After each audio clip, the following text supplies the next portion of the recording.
नमस्कार दर्शक बंधु। आज 14 सेप्टेम्बर 2024 शुक्रवार। आसतु जानिबा आजिर 10टी मुख्य खबर गुड़िक जानिया पूर्व चैनल टी सब्सक्राइब करंतु और वीडियो टी शेष पर्यंत देखा अनुरोध। नंबर 1, सरकारी कर्मचारी छुट्टी बातिल, हेडक्वार्टर न छाड़ा निर्देश। प्रधानमंत्री नरेंद्र मोदी ओडिशा गस्त को दृष्टि रखी सेप्टेम्बर 14 तारिख रु 16 तारिख पर्यंत समस्त सरकारी कर्मचारी छुट्टी बातिल कराई। ଏହି ସମୟରେ ସମସ୍ତ କର୍ମଚାରୀଙ୍କୁ ହେଡକ୍ୱାର୍ଟର ନ ଛାଡ଼ିବାକୁ ନିର୍ଦ୍ଦେଶ ଦିଆଯାଇଛି। ତେବେ ପ୍ରଧାନମନ୍ତ୍ରୀ ସେପ୍ଟେମ୍ବର 17 ତାରିଖରେ ଭୁବନେଶ୍ୱର ଆସି ରାଜ୍ୟ ସରକାରଙ୍କର ଜନକଲ୍ୟାଣକାରୀ ସୁଭଦ୍ରା ଯୋଜନାର ଶୁଭାରମ୍ଭ ସହ ଅନ୍ୟ ବିଭିନ୍ନ ପ୍ରକଳ୍ପର ଶିଳାନ୍ୟାସ ଓ ଲୋକାର୍ପଣ କରିବା କାର୍ଯ୍ୟକ୍ରମ ରହିଛି। ଏହା ପୂର୍ବରୁ ଶୁକ୍ରବାର ମୁଖ୍ୟ ଶାସନ ସଚିବଙ୍କ ଅଧ୍ୟକ୍ଷତାରେ ଏକ ପ୍ରସ୍ତୁତି ବୈଠକ ଅନୁଷ୍ଠିତ ହୋଇଯାଇଛି। ପ୍ରଧାନମନ୍ତ୍ରୀ ସେହିଦିନ ପୂର୍ବାହ୍ନ 11:35 ସମୟରେ ଭୁବନେଶ୍ୱର ବିମାନ ବନ୍ଦରରେ ପହଞ୍ଚି ପୂର୍ବାହ୍ନ 11:55ରେ ଜନତା ମଇଦାନଠାରେ କାର୍ଯ୍ୟକ୍ରମରେ ଯୋଗଦେବେ ଏବଂ ଅପରାହ୍ନ 3ଟା ସମୟରେ ନୂଆଦିଲ୍ଲୀ ପ୍ରତ୍ୟାବର୍ତ୍ତନ କରିବେ। ଏହି ଦିନ ଜନତା ମଇଦାନରେ ସୁଭଦ୍ରା ଯୋଜନା ଶୁଭାରମ୍ଭ କାର୍ଯ୍ୟକ୍ରମରେ ମାନ୍ୟବର ପ୍ରଧାନମନ୍ତ୍ରୀ, ମାନ୍ୟବର ମୁଖ୍ୟମନ୍ତ୍ରୀଙ୍କ ସମେତ ଅନ୍ୟ ବିଶିଷ୍ଟ ଅତିଥିମାନେ ଯୋଗ ଦେଉଥିବାରୁ ହିତାଧିକାରୀଙ୍କ ସମେତ ବହୁ ଜନସମାଗମକୁ ଦୃଷ୍ଟିରେ ରଖି ରାଜ୍ୟ ପ୍ରଶାସନ ତରଫରୁ ବ୍ୟାପକ ପ୍ରସ୍ତୁତି ଜାରି ରହିଛି। ନମ୍ବର 2, ସ୍କୁଲ ଛୁଟି ଘୋଷଣା କଲେ ଜିଲ୍ଲାପାଳ, ପ୍ରବଳରୁ ଅତି ପ୍ରବଳ ବର୍ଷା ସମ୍ଭାବନା। ଆଞ୍ଚଳିକ ପାଣିପାଗ ବିଜ୍ଞାନ କେନ୍ଦ୍ର ଭୁବନେଶ୍ୱର ଆକଳନ ଅନୁଯାୟୀ ଶନିବାର 24 ଘଣ୍ଟା ମଧ୍ୟରେ ପ୍ରବଳ ବର୍ଷା ହେବା ନେଇ 21ଟି ଜିଲ୍ଲା ପାଇଁ ସତର୍କ ସୂଚନା ଜାରି କରାଯାଇଛି। ତେବେ ଲଘୁଚାପ ପ୍ରଭାବରେ ଶନିବାର ମୟୂରଭଞ୍ଜ ଜିଲ୍ଲାରେ ପ୍ରବଳରୁ ଅତି ପ୍ରବଳ ବର୍ଷା ହେବାର ସମ୍ଭାବନା ରହିଛି। ଏହାକୁ ଦୃଷ୍ଟିରେ ରଖି ମୟୂରଭଞ୍ଜ ଜିଲ୍ଲାପାଳ ଶନିବାର ଜିଲ୍ଲାର ସମସ୍ତ ସ୍କୁଲ ଛୁଟି ଘୋଷଣା କରିଛନ୍ତି। ଘୂର୍ଣ୍ଣିବଳୟ ପ୍ରଭାବରେ ଦକ୍ଷିଣ ପୂର୍ବ ବାଂଲାଦେଶ ଏବଂ ଏହାର ନିକଟବର୍ତ୍ତୀ ଅଞ୍ଚଳରେ ଏକ ଲଘୁଚାପ କ୍ଷେତ୍ର ସୃଷ୍ଟି ହୋଇଛି। ଏହା ପଶ୍ଚିମ ଉତ୍ତର ଦିଗରୁ ଦକ୍ଷିଣ ଉତ୍ତର ଦକ୍ଷିଣ ଦିଗରେ ଅଗ୍ରସର ହେବା ସହିତ ଅବପାତରେ ପରିଣତ ହୋଇ ଶୁକ୍ରବାର ପଶ୍ଚିମବଙ୍ଗ ଏବଂ ବାଂଲାଦେଶ ଉପକୂଳ ଛୁଇଁବ। ଏହା ପ୍ରଭାବରେ ଉତ୍ତର ଓଡ଼ିଶାରେ ଶୁକ୍ରବାରରୁ ଶନିବାର ପର୍ଯ୍ୟନ୍ତ ପ୍ରବଳ ବର୍ଷା ହେବାର ସମ୍ଭାବନା ଥିବା ବେଳେ ମୟୂରଭଞ୍ଜ ଜିଲ୍ଲାରେ ପ୍ରବଳରୁ ଅତି ପ୍ରବଳ ବର୍ଷା ହୋଇପାରେ। ସେହିପରି କେଉଁଝର, ବାଲେଶ୍ୱର ଓ ଭଦ୍ରକ ଜିଲ୍ଲାରେ ପ୍ରବଳ ବର୍ଷା ହେବାର ସମ୍ଭାବନା ଥିବାରୁ ଅରେଞ୍ଜ ୱାର୍ଣ୍ଣିଂ ଜାରି କରାଯାଇଛି। ନମ୍ବର 3, ରାଜ୍ୟର ସମସ୍ତ ସହରରେ ଅକ୍ଟୋବର 5 ପୂର୍ବରୁ ସମସ୍ତ ରାସ୍ତା କାମ ସାରିବାକୁ ମନ୍ତ୍ରୀଙ୍କ ନିର୍ଦ୍ଦେଶ। ଭୁବନେଶ୍ୱର ଓ କଟକ ସମେତ ରାଜ୍ୟର ପ୍ରତ୍ୟେକ ସହରରେ ସମସ୍ତ ରାସ୍ତାର ମରାମତି ଓ ଉନ୍ନତୀକରଣ ନିମନ୍ତେ ଆଇନ, ପୂର୍ତ୍ତ ଓ ଅବକାରୀ ମନ୍ତ୍ରୀ ପୃଥ୍ୱୀରାଜ ହରିଚନ୍ଦନଙ୍କ ଅଧ୍ୟକ୍ଷତାରେ ଏକ ସମୀକ୍ଷା ବୈଠକ ଅନୁଷ୍ଠିତ ହୋଇଛି। ନିର୍ଦ୍ଧାରିତ ସମୟ ମଧ୍ୟରେ ମରାମତି କାର୍ଯ୍ୟ ଶେଷ କରିବାକୁ ବୈଠକରେ ମନ୍ତ୍ରୀ ବିଭାଗୀୟ ଅଧିକାରୀମାନଙ୍କୁ ନିର୍ଦ୍ଦେଶ ଦେଇଛନ୍ତି। ହରିଚନ୍ଦନ ମଧ୍ୟ ଜଳବନ୍ଦୀ ସମସ୍ୟାର ସମାଧାନ ପାଇଁ ବିଭାଗୀୟ କର୍ତ୍ତୃପକ୍ଷଙ୍କୁ ନିର୍ଦ୍ଦେଶ ଦେଇଛନ୍ତି। ମନ୍ତ୍ରୀଙ୍କ କହିବା ଅନୁଯାୟୀ କଟକ ଓ ଭୁବନେଶ୍ୱର ରାସ୍ତା ମରାମତି ପାଇଁ କୌଣସି ସମନ୍ୱୟ ବୈଠକ ଅନୁଷ୍ଠିତ ହୋଇନଥିଲା ଏବଂ ରାଜ୍ୟରେ ଭାଜପା ସରକାର ଗଠନ ପରେ ପ୍ରଥମ ଥର ପାଇଁ ଏହି ବୈଠକ ଅନୁଷ୍ଠିତ ହୋଇଛି।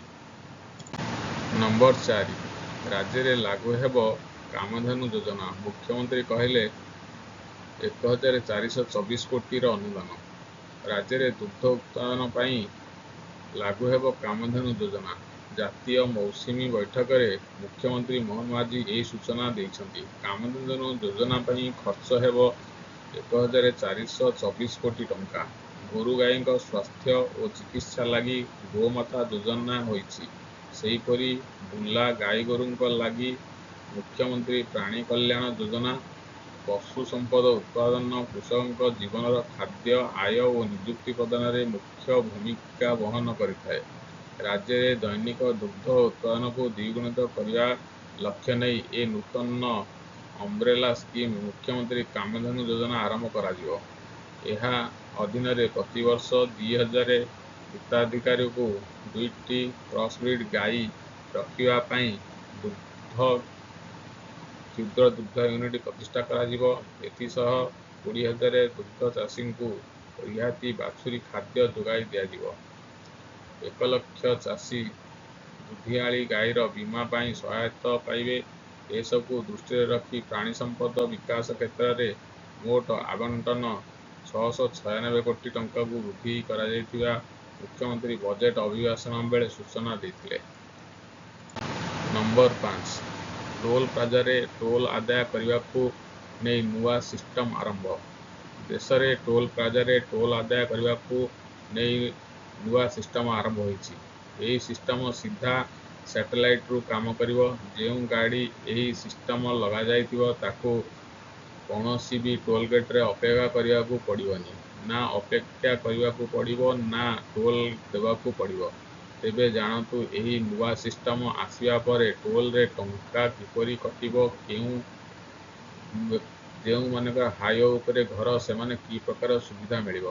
ତେବେ ଏହି ନୂଆ ନିୟମ କମର୍ସିଆଲ ଗାଡ଼ିମାନଙ୍କ ଉପରେ ଆରମ୍ଭ କରାଯିବ। ଏହାପରେ ପ୍ରାଇଭେଟ୍ ଗାଡ଼ିଗୁଡ଼ିକ ଉପରେ ଏହି ସୁବିଧା ଉପଲବ୍ଧ ହେବ। ତେବେ ଫାସ୍ଟ୍ୟାଗ୍ ଶେଷ ହେବା ପାଇଁ ବହୁତ ସମୟ ଲାଗିବ। ନୂଆ ନିୟମ ଆରମ୍ଭ ହେବା ପୂର୍ବରୁ ହାଇବ୍ରିଡ୍ ସିଷ୍ଟମ ଜାରି ରହିବ। ତେବେ ସବୁଠାରୁ ବଡ଼ କଥା ହେଉଛି ଯେଉଁମାନଙ୍କର ଘର ହାଇୱେ ଉପରେ ରହିଛି ସେମାନଙ୍କ ସରକାର ବଡ଼ ସୁବିଧା ଦେବାକୁ ଯାଉଛନ୍ତି। ଅର୍ଥାତ୍ ସେମାନେ 20 କିଲୋମିଟର ଯାଏଁ ମାଗଣାରେ ଯାତ୍ରା କରିପାରିବେ। ଯଦି ହାଇୱେରେ 20 କିମିରୁ ଅଧିକ ଗାଡ଼ି ଚଲାଇବା ପରେ ତାଙ୍କୁ ଟୋଲ୍ ଗେଟ୍ ଦେବାକୁ ପଡ଼ିବ।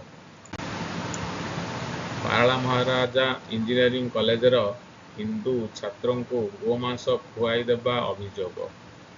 ଗଞ୍ଜାମ ଜିଲ୍ଲା ଗୋପାଳପୁର ଥାନା ଅନ୍ତର୍ଗତ ଶୀତଳାପଲ୍ଲୀଠାରେ ଥିବା ପାରଳା ମହାରାଜା ଇଞ୍ଜିନିୟରିଂ ମହାବିଦ୍ୟାଳୟ ପରିସରରେ ଥିବା ଏକ ହଷ୍ଟେଲରେ ଏକ କୋଠରୀରେ କିଛି ସଂଖ୍ୟାଲଘୁ ସମ୍ପ୍ରଦାୟର ଛାତ୍ର ଗୋମାଂସ ଆଣି ରାନ୍ଧିବା ସହ ଭକ୍ଷଣ କରିଥିଲେ। ଏହା ସହ ଅନ୍ୟ ଏକ ହଷ୍ଟେଲରେ ରହୁଥିବା ଅନ୍ୟ ସମ୍ପ୍ରଦାୟର ଛାତ୍ରଙ୍କ ତାଙ୍କ ଅଜାଣତରେ ଖୁଆଇ ଦେଇଥିଲେ। ଏହି ଘଟଣା ଜଣାପଡ଼ିବା ପରେ ବୁଧବାର ରାତିରେ କିଛି ଛାତ୍ର ଉକ୍ତ ହଷ୍ଟେଲ କୋଠରୀକୁ ଯାଇ ପଚରାଉଚରା କରିବା ସହ ହଷ୍ଟେଲ ଦାୟିତ୍ୱରେ ରହିଥିବା ହଷ୍ଟେଲ ସୁପରିଟେଣ୍ଡେଣ୍ଟ ରଘୁନନ୍ଦନ ସ୍ୱାଇଁଙ୍କ ଅବଗତି କରିଥିଲେ। କିନ୍ତୁ ଏହି ଘଟଣାକୁ କଲେଜ କର୍ତ୍ତୃପକ୍ଷ ଗୁରୁତ୍ୱର ସହ ନ ନେଇଥିଲେ, ଯାହାକୁ ନେଇ ଗୁରୁବାର ସକାଳେ ପରିସରରେ ଛାତ୍ରଙ୍କ ମଧ୍ୟରେ ଉତ୍ତେଜନା ଦେଖା ଦେଇଥିଲା। ଘଟଣା ପ୍ରଘଟ ହେବା ପରେ ଅପରାହ୍ନରେ ବଜରଙ୍ଗ ଦଳର କିଛି କର୍ମୀ କଲେଜ ପରିସରରେ ପହଞ୍ଚି ଘଟଣାକୁ ନେଇ କଲେଜ ଅଧ୍ୟକ୍ଷ ଚିତ୍ତରଞ୍ଜନ ମହାପାତ୍ରଙ୍କୁ ସାକ୍ଷାତ କରି ଘଟଣା ନେଇ ପଚାରି ବୁଝିବା ସହ ଗୋମାଂସ ରୋଷେଇ କରି ଖାଇବା ସହ ଅନ୍ୟ ସମ୍ପ୍ରଦାୟର ଛାତ୍ରୀଙ୍କୁ ଜୋରଜବରଦସ୍ତ ଖୁଆଇବା ଘଟଣାରେ ତୁରନ୍ତ କାର୍ଯ୍ୟାନୁଷ୍ଠାନ ସହ ଦୋଷୀ ଛାତ୍ରଙ୍କ ବିରୁଦ୍ଧରେ ଥାନାରେ ଲିଖିତ ଅଭିଯୋଗ କରିବାକୁ ଦାବି ଜଣାଇଥିଲେ। ନମ୍ବର 7, ଆସିଲା ଓଡ଼ିଶା ସିଭିଲ ସର୍ଭିସ ପ୍ରିଲିମ୍ ପରୀକ୍ଷା ତାରିଖ, ଜାଣନ୍ତୁ ସମ୍ପୂର୍ଣ୍ଣ ସୂଚନା। ଓଡ଼ିଶା ସିଭିଲ ସର୍ଭିସ ପ୍ରିଲିମ୍ ପରୀକ୍ଷା ପାଇଁ ତାରିଖ ପ୍ରକାଶ ପାଇଛି। ଅକ୍ଟୋବର 27 ତାରିଖ ଓଏସ୍ ପ୍ରିଲିମ୍ ପରୀକ୍ଷା ନେଇ ଓଡ଼ିଶା ଜନସେବା ଆୟୋଗ ଓପିଏସ୍ସି ପକ୍ଷରୁ ବିଜ୍ଞପ୍ତି ପ୍ରକାଶ କରାଯାଇଛି। ତେବେ ପରୀକ୍ଷାର ବିସ୍ତୃତ କାର୍ଯ୍ୟକ୍ରମ ବିଷୟରେ ସୂଚନା ପରେ ଦିଆଯିବ। ଅଧିକ ସୂଚନା ପାଇଁ ପ୍ରାର୍ଥୀମାନଙ୍କୁ http://opsc.gov.in ରେ ଆୟୋଗର ୱେବସାଇଟରେ ପରିଦର୍ଶନ କରିବାକୁ ପରାମର୍ଶ ଦିଆଯାଇଛି। ନମ୍ବର 8, ମୋହନ ସରକାରଙ୍କ ବଡ଼ ଘୋଷଣା, ଆଦାନୀ ହାତକୁ ଗଲା ଗୋପାଳପୁର ବନ୍ଦର। ଶେଷ ହୋଇଛି କ୍ୟାବିନେଟ ବୈଠକ। ରାଜ୍ୟ କ୍ୟାବିନେଟରେ ବସିଥିବା ଏକ ଗୁରୁତ୍ୱପୂର୍ଣ୍ଣ ବୈଠକରେ 3ଟି ପ୍ରସ୍ତାବ ଉପରେ ମୋହର ଲାଗିଛି। ମୁଖ୍ୟମନ୍ତ୍ରୀ ମୋହନ ଚରଣ ମାଝୀଙ୍କ ଅଧ୍ୟକ୍ଷତାରେ ଏହି ବୈଠକ ବସିଥିଲା। ସୂଚନା ଅନୁଯାୟୀ ଲୋକସେବା ଭବନରେ ବସିଥିବା ଏହି ବୈଠକରେ 3ଟି ଗୁରୁତ୍ୱପୂର୍ଣ୍ଣ ପ୍ରସ୍ତାବ ଉପରେ ମୋହର ବାଜିଛି। ନିଷ୍ପତ୍ତି ଅନୁଯାୟୀ ଗୋପାଳପୁର ବନ୍ଦରରେ 95% ଅଂଶଧନ ଆଦାନୀ ଗ୍ରୁପ ପାଖକୁ ଯାଇଛି। ଓଡ଼ିଶା ଷ୍ଟିଭଡର୍ସ ଲିମିଟେଡ ହାତରେ ଆଉ ବାକି 5% ଅଂଶଧନ ରହିଛି। ଏହି ଚୁକ୍ତିନାମାକୁ ରାଜ୍ୟ କ୍ୟାବିନେଟ ମଞ୍ଜୁର ଦେଇଛନ୍ତି। ଆଦାନୀ ଗ୍ରୁପ ପାଖକୁ ଏହି ଅଂଶଧନ ଯିବା ପରେ ଗୋପାଳପୁର ବନ୍ଦରର ଉନ୍ନତୀକରଣ କରାଯାଇପାରିବ। ଫଳରେ ରାଜ୍ୟ ପ୍ରତ୍ୟକ୍ଷ ଓ ପରୋକ୍ଷ ଭାବେ ନିଯୁକ୍ତି ବଢ଼ିବ। ଭାରତର ସବୁଠୁ ବଡ଼ ପ୍ରାଇଭେଟ ପୋର୍ଟ ସଞ୍ଚାଳକ ଆଦାନୀ ପୋର୍ଟ ଗୋପାଳପୁର ବନ୍ଦରର ସେୟାର କିଣିବା ପାଇଁ 1,349 କୋଟି ଟଙ୍କା ଖର୍ଚ୍ଚ କରିଛି। ଗୋପାଳପୁର ପୋର୍ଟକୁ ଅଂଶଧନ ପାଇଁ ଆଦାନୀ ପୋର୍ଟ ସଫାର୍ଜି ପାଲୋଜି ଗ୍ରୁପରୁ 56% ଓ ଓଡ଼ିଶା ଷ୍ଟେଭଡର୍ସରୁ 39% ଅଂଶଧନ କିଣିଛି। ନମ୍ବର 9 राज्य କ୍ୟାବିନେଟରେ ବଡ଼ ନିଷ୍ପତ୍ତି, ମା ବାପାଙ୍କ ମୃତ୍ୟୁ ହେଲେ ଏଣିକି ଝିଅକୁ ମିଳିବ ଚାକିରି। ରାଜ୍ୟ କ୍ୟାବିନେଟ ବୈଠକ ଶେଷ ହୋଇଛି। ବୈଠକରେ ମୁଖ୍ୟମନ୍ତ୍ରୀ ମୋହନ ମାଝୀ 3ଟି ପ୍ରସ୍ତାବ ଉପରେ ମୋହର ମାରିଛନ୍ତି। ସରକାରୀ କର୍ମଚାରୀଙ୍କ ମୃତ୍ୟୁ ହେଲେ ଏଣିକି ଝିଅଙ୍କୁ ଚାକିରି ମିଳିବ। ମା ବାପାଙ୍କ ଉପରେ ନିର୍ଭରଶୀଳ ବିବାହିତ ଝିଅ, ସାବତ ଝିଅ ନିଯୁକ୍ତି ପାଇଁ କ୍ୟାବିନେଟରେ ନିଷ୍ପତ୍ତି ହୋଇଛି। ଥଇଥାନ ଯୋଜନାରେ ବିବାହିତ କିମ୍ବା ସାବତ ଝିଅଙ୍କୁ ଚାକିରି ମିଳିବ। ସେହିପରି ଅଗ୍ନିବୀରଙ୍କୁ ନେଇ କ୍ୟାବିନେଟରେ ବଡ଼ ନିଷ୍ପତ୍ତି ହୋଇଛି। ଅଗ୍ନିବୀରଙ୍କ ପାଇଁ ରାଜ୍ୟ ୟୁନିଫର୍ମ ସର୍ଭିସରେ 10% ସ୍ଥାନ ସଂରକ୍ଷଣକୁ ମଞ୍ଜୁରି ମିଳିଛି। ସୂଚନାଯୋଗ୍ୟ, ମୁଖ୍ୟମନ୍ତ୍ରୀ ମୋହନ ମାଝୀଙ୍କ ଅଧ୍ୟକ୍ଷତାରେ ରାଜ୍ୟ କ୍ୟାବିନେଟ ବୈଠକ ବସିଥିଲା। ଅନ୍ୟପଟେ ଭାଜପା କାର୍ଯ୍ୟାଳୟରେ ରାଜ୍ୟ ସଭାପତିଙ୍କ ଅଧ୍ୟକ୍ଷତାରେ ବୈଠକ ବସିବ। 17ରେ ପ୍ରଧାନମନ୍ତ୍ରୀଙ୍କ ଓଡ଼ିଶା ଆସିବା କାର୍ଯ୍ୟକ୍ରମ ରହିଛି। ଗସ୍ତ ପୂର୍ବରୁ ଗୁରୁତ୍ୱପୂର୍ଣ୍ଣ ବୈଠକ ବସୁଛି। ବୈଠକରେ ମୁଖ୍ୟମନ୍ତ୍ରୀ ମୋହନ ମାଝୀ, ପ୍ରଭାରୀ ବିଜୟ ସିଂ ପାଲ ସିଂ ତୋମାର ଯୋଗଦେବେ। ସୁଭଦ୍ରା ଯୋଜନା ସହ ସଦସ୍ୟତା ଅଭିଯାନ ନେଇ ବୈଠକରେ ଆଲୋଚନା ହେବ। ନମ୍ବର 10 ପୁଣି ଚାକିରି କରିବେ ଅବସରପ୍ରାପ୍ତ ସରକାରୀ କର୍ମଚାରୀ, ଗାଇଡଲାଇନରେ ରହିଛି।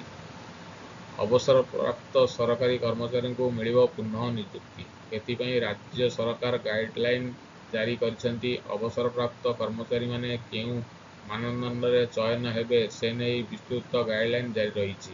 ପୁନଃ ନିଯୁକ୍ତି ପାଇଁ କମିଟି ଚୟନ କରିବ। ଉକ୍ତ କମିଟିରେ ମୁଖ୍ୟ ସଚିବ କମିଟି ଅଧ୍ୟକ୍ଷ ଥିବାବେଳେ ଯିଏ ସଚିବ, ଅର୍ଥ ସଚିବ କମିଟିର ସଦସ୍ୟ ରହିଛନ୍ତି। 65 ବର୍ଷରୁ କମ୍ ଓ ଚାକିରିରେ ଭଲ ରେକର୍ଡ ଥିବା ବ୍ୟକ୍ତିଙ୍କୁ ପୁନଃ ନିଯୁକ୍ତି ମିଳିବ ବୋଲି ଗାଇଡଲାଇନରେ ଉଲ୍ଲେଖ ରହିଛି। ତେବେ ସବୁଠୁ ଗୁରୁତ୍ୱପୂର୍ଣ୍ଣ କଥା ହେଲା, ପୁନଃ ନିଯୁକ୍ତି ପାଇବାକୁ ଥିବା ବ୍ୟକ୍ତି ଶାରୀରିକ ଭାବେ ସୁସ୍ଥ ଥିବା ନିତାନ୍ତ ଜରୁରୀ ଅଟେ। ବିଭାଗୀୟ କାର୍ଯ୍ୟାନୁଷ୍ଠାନ ହୋଇଥିଲେ ବିଚାରଯୋଗ୍ୟ ହେବନି ପୁନଃ ନିଯୁକ୍ତି। ଅବସର ପୂର୍ବରୁ ସିସିଆର ଆଉଟଷ୍ଟାଣ୍ଡିଂ ଥିଲେ ପୁନଃ ନିଯୁକ୍ତି କରାଯିବ। ପଦବୀରେ ପୁନଃ ନିଯୁକ୍ତି ପାଇଁ ଖୋଲା ବିଜ୍ଞାପନ ଜରିଆରେ ସୂଚିତ କରାଯିବ। ଚ୍ୟାନେଲଟିକୁ ସବସ୍କ୍ରାଇବ କରନ୍ତୁ ଓ ଭିଡ଼ିଓଟିକୁ ଶେଷ ପର୍ଯ୍ୟନ୍ତ ଦେଖିଥିବାରୁ ଧନ୍ୟବାଦ। ନମସ୍କାର।